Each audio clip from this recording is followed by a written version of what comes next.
достар, сәлем баршаңызға. Бүгінгі күнге бұйырыпты фикус каучконосныйды. Алдында бір өте көптеген сұрақтар келіп кетті. Көктемде өте қатты ұзарып кетті гүлім, қалай қисам болады, қиған кезде қалай жасау керек деген өте көптеген смстер келіп түсті, сұрақтар келіп түсті маған. Енді бүгін осы менде 1 метрдей 80 сантиметрден 90 сантиметрге бара жатқан осындай фикус бар. Осы фикусты қараңыздар, мына жақта барлық жапырақтары түсіп қалып, жоғарылап, міне мына төбесінде ғана. Если кімде осындай фикус каучконосный болса, және ол жаққа көктемде алдағы уақытта осы түскен жапырақтың орнына жапырақ шығарғысы келсе, біріншіден. Екіншіден, осыны ең жоғарғысын алғысы келсе, яғни макушкасы деп айтып жатады ғой, мына жоғарында. Мына жерде 5 жапырақ, 6-шысы міне жақсы рост ашып келе жатыр. Ашайын деп тұр 6-шысын. Мынау осы кішкентайдан бастап ашқан. Енді бұны жақынырақ көрсететін болсам, сіздерге қараңыздар. Мына жерде кесілген срез бар. Мен бұны алған кезде, яғни местный фикус болып алған кезде, осы жері маған қиылып келген болатын, яғни кесіліп келген болатын. Енді осы қиылып кесіліп келген осы жерден кескен, видимо, фикус маған ауырып келді. Астында бірнеше жапырақтары болған, бірақ ол маған келгеннен кейін бейімделу барысында барлығын тастады.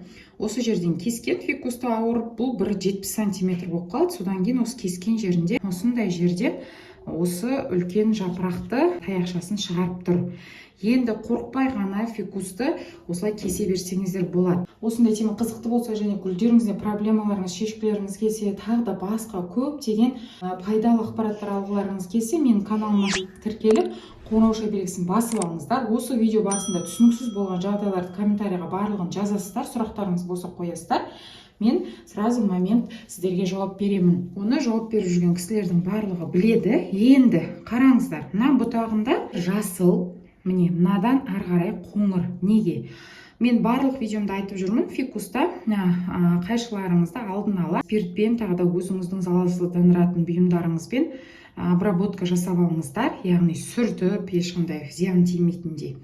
Одан кейін активированный уголь таблеткаларыңызды бір таблетканы ұнтап дайындап қойыңыздар. Өткені кескен жерге активированный угольді жағатын боламыз. Сосын сіздерге айтарым, мынау неге жасыл?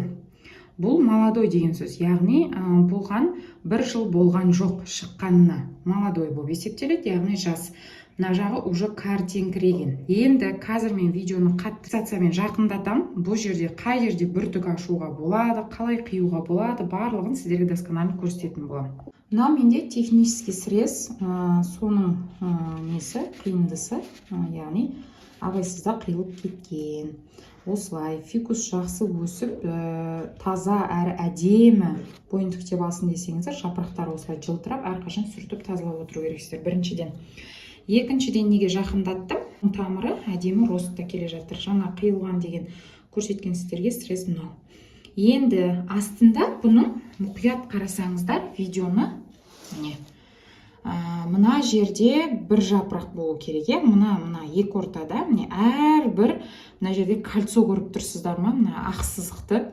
Мынау бір кольцо, 2, 3, мынау 4-ші кольцода мына жерде побег гүл беріп тұр. Внимательно қараңыздар. Үлкен фикусты кескен кезде, мына соңғы түскен жапырақтың үстінде бүртік бар ма? Соны қадағалайсыздар. Өтініш.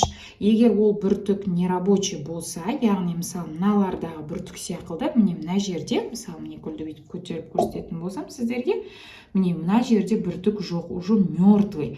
Бұл жерде ояна ма, оянбай ма, алдағы уақытта эксперимент барысында білеміз. Енді қараңыздар, ал оянып жатқан бүртік дегеніміз, мына соңында шүртейіп тұрғанды көрдіңіздер ме? Міне қолымды салсам, осы жерден оянады, міндетті түрде жапырақ оянады. Осындай сияқты қиятын кезде ең бірінші очередь сіздерге айтарым, мына гүлді қанша сантиметр қалдырасыз, одан кейін қанша бүртік шыққанын қалайсыз, барлығын санап, Мысалы мен мынау 80 сантим, мынау қиып алатын жағымен есептегенде 80-90 сантиметрге баратқан гүл болса, маған бір 70 сантиметр қалса болды. Содан бір 4-5 бүртік шығарса да мен рахмет деймін. Мысалы да гүлге. Енді мына жерде былай болып тұр бізде. Егер мына бір кольцоны есептедік, мына жерде бір кольцо, содан астынан кесетін болса, мына жерде бүртік бар міндетті түрде оянады. Осы үстіндегі макушка сияқты мына жерден оянып шығады. Қараңыздар, ол бір. Енді сосын мына жақтан түскен жапырақ бар, о жерде де бүртік бар.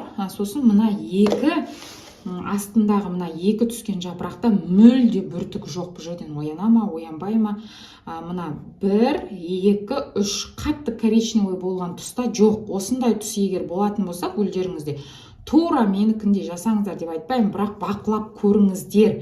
Осындай қатты коричневый түс болатын болса, және ода да қолыңызбен бүйтіп түрткенде бүртік болмайтын болса, мейлінше сол жерден қиыңыздар. Себебі алдағы уақытта осы жер тамырлап, осындай үлкен тағы да фикус өсіретін кезде, мына бүртіктерден оянып, мынау бөлек фикус болады, ал астындағы бүртіктер оянып тезірек, ол бөлек гүл болатын болады. Сондықтан қазір мен мынау бір 40-50 сантиметрді қалдырам, соның соңғы бүртігін қолыммен түртіп көрем және бақылап қараймын. Міне, соңғы оянат бүртік деген мынау, одан кейінгі жапырақта жоқ. Міне қараңыздар, мына жақта жоқ, соңғысы міне осы екеуінің ортасында, осы жерде қатты коричневый жерде бүртіктер оянбайды, міне жоқ. Одан ары қарай бар, 3 жерде, одан ары қарай полностью бәрінде бар. Енді осы жерден қиып алатын боламыз. Оны қалай жасаймыз? Соңғы бүртік оянбайдау деген, мына жерде міне оянадау деген жердің үстінен 2 сантиметр, яғни қолыңызды салсаңыз 1 сантиметр, мына 2 сантиметр, оның үстінде тағы бүртік оянбайтын болса, міне осы екі ортадан срез жасаймыз. Қараңыздар. Сонда мен мына жерде міне 1, 2, 3, 4 кольцо қалдырып тұрмын.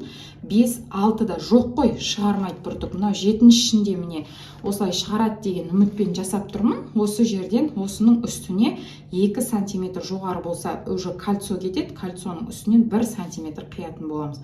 Және бұны түзу қиыңыздар. Өтініш сіздерден кольцоға жеткізбей 1 сантиметр қатты күйде сразу түзу қиыңыздар.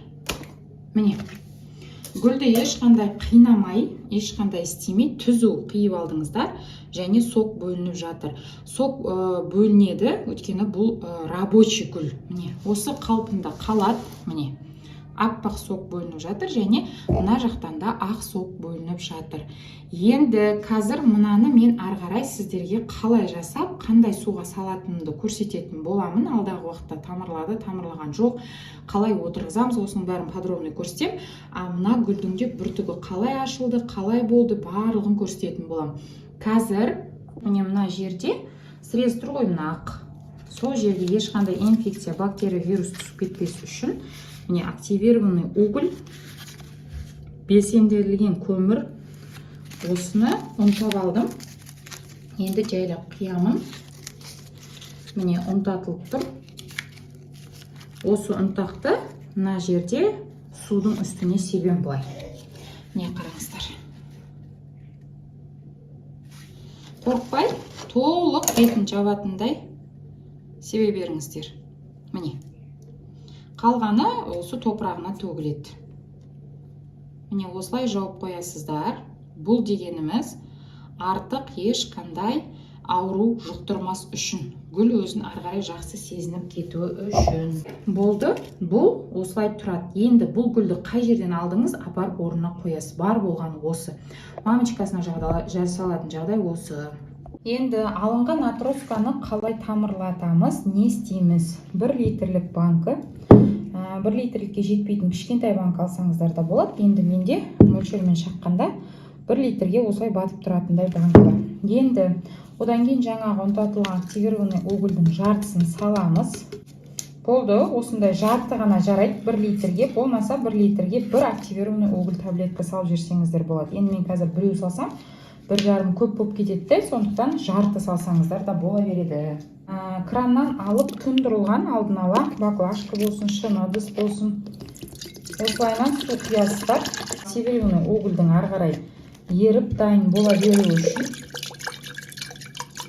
су керек болса қазір үстіне құятын боламыз. Міне осымен жұмыс бітті. Енді ары қарай мына отросканы қалай жасаймыз?